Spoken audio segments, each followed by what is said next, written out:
ठीक बा। देखिए पवन सिंह देलन कोनो दिक्कत नहीं है। मान ले कि उनकी क्षमता 4-5 लाख खर्च करने के लिए थे, दे दिए जिसकी जो क्षमता है। मान लगे हमार क्षमता जो बुझाइल अपन टीम बनाई थी कि 3 बीघा जमीन हम दे दें। ठीक बा। बासे त्रिपाल से रहुआ लोग खुश रहम तो हम 1 ट्रक का 2 ट्रक 3 ट्रक भेज दें। बोली कि जमीन के पैसा, अगर जमीन के पैसा, हमार बात सुनिए, अगर जमीन के पैसा हम ना दे के वो पैसा बासे में हम लगा दी तो पैसा डूबी के ना डूबी।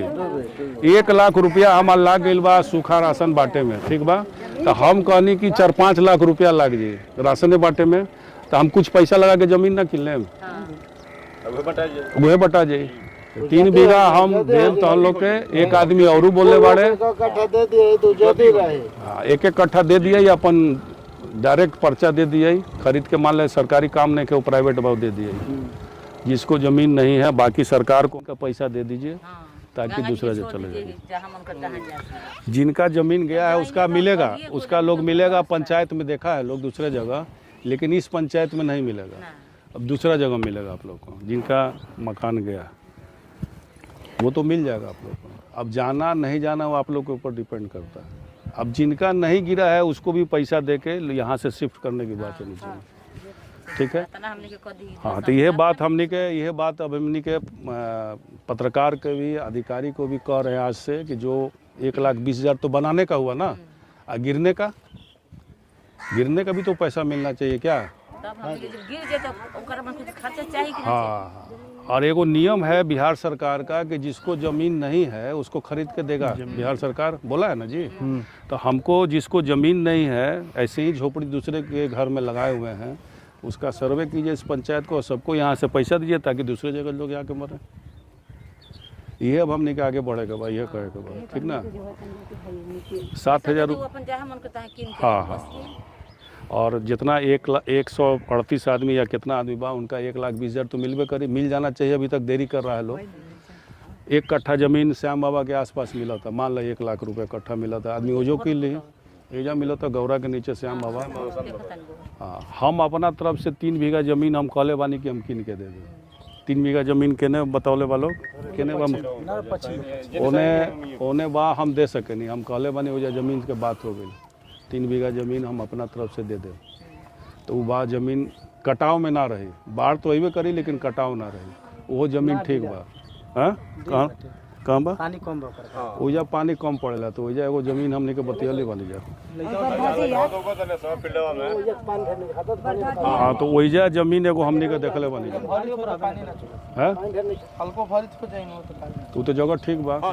मान ले कि इस इलाका से लोग बाहर नहीं जाना चाहते हैं, उसके लिए हम 3 बीघा जमीन दे रहे हैं। अब बाकी और लोग तैयार हो जाए।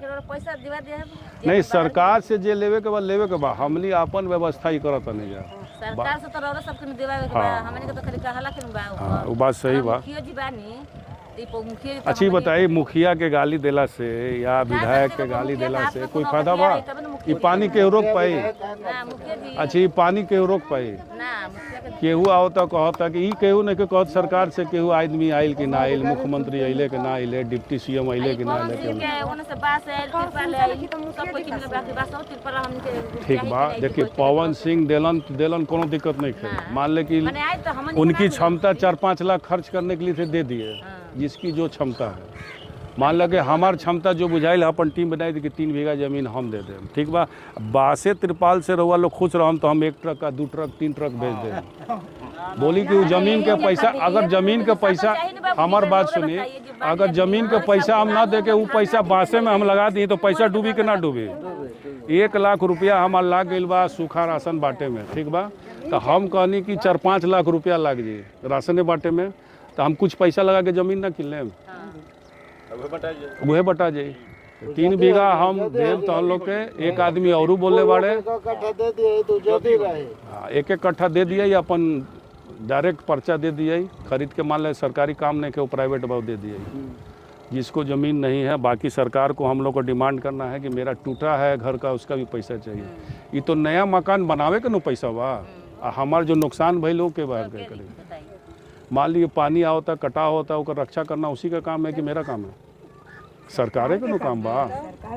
सरकार पंचायत भवन 50-50 2-2 करोड़ 3-3 करोड़ को पंचायत सरकार बनौता कोई काम के बा ना कोनो काम के कोनो काम नहीं के बा है। तब ये बात समझावे के बाद देखिए एकता में बल है। गरीब को बस तो कहीं मान लग कहियो सुनी एबरा रो हम अख्तियार से हमने मिल जेते कल हम कब मन के तौर कर से हमरा हिस्सा मिल गेल कल कब कि ना एकदम अच्छा ये रोड बनल 10 करोड़ के तो हम ही बनवैनी। हां तो उहे बतिया मान लग कि हम 4 करोड़ के पुल बनवैनी वो हम बनवैनी तार पंचायत खातिर तो करोड़ रुपया खर्चा भइल कटाव खातिर यहाँ से लेके प्रधानमंत्री तक लगे जो व्यवस्था सरकार को करना था किया।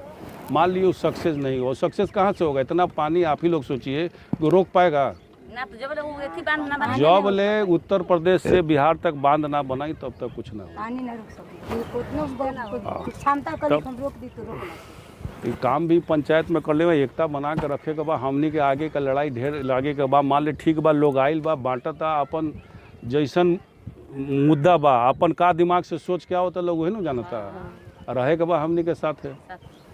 मान ली कि रउआ लोग बांस तिरपाल में खुश बानी तो 2 ट्रक हमू भेज देता नहीं बतावा लोग। ज्यादा जमीन मिला जमीन लड़े के बाद एक साथ पूरा पंचायत को अब एक होना पड़ेगा। हाँ कि हम लोग को यहाँ से शिफ्ट किया जाए पहला बात है। हमर हाँ मुखिया जी लेके चली है तब हम निकल रब जाए हाँ मुखिया जी लेके चले हैं का हो कहना बड़ा मुखिया जी हम लेके चली है तब तो हम हाँ क्या मुखिया जी हमने के अब हमने के देखिए प्लास्टिक का होता प्लास्टिक हवा चली फट जाए। मुखिया हमने के एक रहेंगे तो हम लोग डीएम से कहीं से सरकार से लड़ लेंगे। मान ल कि देखिए धरना हम देनी और रिजल्ट ना निकले तो कोई फायदा नहीं होगा। रिजल्ट निकलना चाहिए कि भूमिहीनों को जमीन हमको देना है। और मान ली जमीन नहीं नो ना तो हमारे जमीन के पैसा दे हमरा के शिफ्ट कर से जा तो रहे लग बाना फिर अगला बाढ़ आई फिर 2 गो वार्ड चल जाई फिर अगला आइल 2 गो वार्ड चल जाई ये तो होता रही। सबके लिस्ट बनाता वो 1,20,000 मिली ठीक बा मिले के बाद लेकिन लड़ाई हमनी के लड़े के बाद अब शिफ्ट करने का पंचायत को रहना 3 बीघा जमीन हम किन के दे देम और ओकर तैयारी करम सब लोग के आदमी लिस्ट बनी गाँवे के लोग तय करी गाँवे के लोग तय करी कैसे का करे के बाद वही आधार पर चलते 3 बीघा जमीन में 4 वार्ड के हो जाई 4 वार्ड के ना सरकारों तो दी नु मान लगे अपना तो से एगो बैकअप रहले रहे नु 3 बीघा खेत अगर मान लीजिए अच्छा यही नु हम कहत रहे कि सब लोग मिल जाता मान लीजिए कि हम देनी आदमी बढ़े तो नहीं मेरे कहने का बात इसलिए न कह रहे थे कि सभी लोग मिल जाइए हम तो कहे कि हम हो गए पूर्व विधायक हो गए सांसद हो जाए जितना भी नेता लोग है सब लोग मिल जाए तो 7-8 बीघा जमीन आराम से लिया जाएगा ना। तो मान लीजिए हम लोग आगे हम उस पर बना रहे हैं टीम तो सब लोग शामिल होगा तो सब लोग का हो जाएगा ना। ऐसे सरकार जितना लोग को दूसरा पंचायत में ज़मीन खोजा है लोग वहाँ शिफ्ट करेगा लोग। अब आप लोग जाइए कि नहीं जाइए वो आपके ऊपर है। एजा सोनिया भी सरकार देता और प्लस हम लोग भी व्यवस्था करता नहीं कि मान लीजिए कि किसी का गिरा नहीं है गिरने वाला है उसको वो खाली हो गए वो जो पानी हुई जहाँ जो वो पानी रही लेकिन कटाव ना रही एक तरफ पैसों मिल जाए तो हमके अपन किन ले जांच पानी हाँ पैसा लेकिन मकान जेकर गिरल बा ओकरे मिली।